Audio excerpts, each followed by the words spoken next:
आज का शुभ संदेश भाव शुद्धि मुक्ति का मार्ग। देखिए, हमारे जो चरित्र का विकास होता है वह हमारे भावों से होता है और ज्ञान का विकास होता है वह बुद्धि के द्वारा होता है, वो नर्व सिस्टम के द्वारा होता है। हमारे जो भाव है वो हमारे अवचेतन मन से जो है हमारे लिम्बिक सिस्टम में आते हैं, जो कि हमारे चेतन मन से जुड़ा हुआ होता है।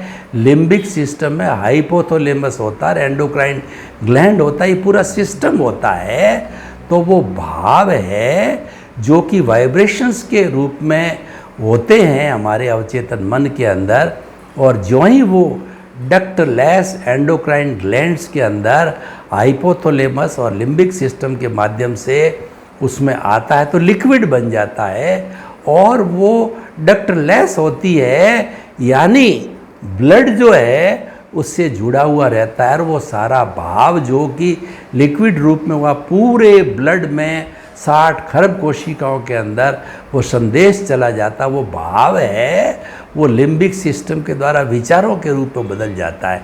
लेकिन मूल रूप से भाव होता है, अशुद्ध होता है, भाव होता है, शुद्ध होता है। वो भाव होता है, विचार तो बेचारे भावों से ही बनता है, विक्षिप्त होता है, वह चित्त विक्षिप्त होता है, चित्त जुड़ा हुआ होता है हमारे अवचेतन मन से, लेकिन उतरता है मन में। मन तो नौकर है, मन तो चित्त के चलाए चलता है, मालिक है वो चित्त, मालिक है भाव है।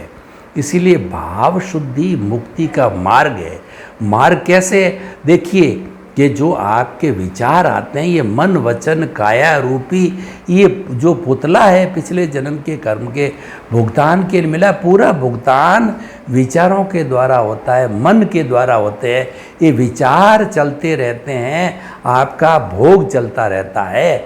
लेकिन अगर आपको मुक्त होना है तो इन विचारों को बाईपास करो, क्योंकि ये विचार जो आ रहे हैं वो सारा उदय प्रारब्ध के अधीन राग द्वेष से जुड़ा हुआ, इससे मुक्त नहीं रहे, इससे युक्त हो गए तो युक्त होते ही राग द्वेष मल्टीप्लाई हो जाता है।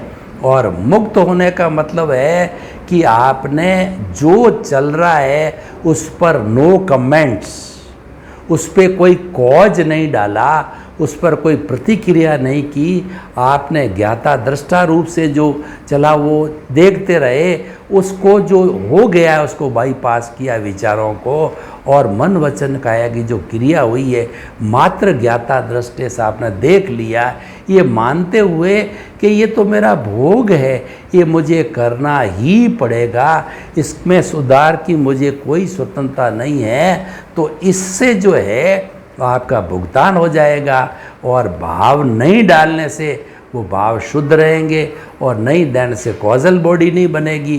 कॉजल बॉडी जब नहीं बनेगी तो आप निश्चित तौर से कर्म शरीर है विलीन हो जाएगा, तो आप मुक्ति को चले जाएंगे। भाव शुद्धि का मतलब ये है नए कॉज नहीं डाले जाए।